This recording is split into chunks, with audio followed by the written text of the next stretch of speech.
ஒரு பொண்ணா நான் சொல்றேன், அழகுங்கிறது குணம். I don't want people to call me beautiful. அதுக்கு பதிலா உனக்குள்ள உழைப்பு இருக்கு, கருணை இருக்கு, உனக்கு தைரியம் ஜாஸ்தி, அறிவு ஜாஸ்தி உள்ள பொண்ணுன்னு சொன்னா நான் சந்தோஷப்படுவேன். Address us by our qualities. MS சுப்புலக்ஷ்மினா பக்தி, அழகில்ல. மதர் தெரசானா கருணை, அழகில்ல. ஐன் ராண்டனா தத்துவம், அழகில்ல. சரஸ்வதினா வித்யா, துர்கானா தைரியம், கௌரினா தபஸும், லக்ஷ்மினா சுபம்.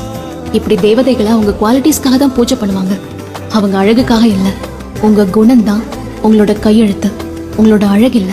அதனால இந்த உலகமோ ஆம்பளைங்களோ இல்லை, ஒரு பெண் தான் இன்னொரு பெண்ணை அழகை தாண்டி பார்க்க முடியும். அப்படி அழகை தாண்டி பார்த்தா பொண்ணுங்கள்ல ஒரு கடலே நமக்கு தெரியும். குணத்துல உயர்ந்த தேவதைகளே நாம தான். So seek for the goddess in you, goddess in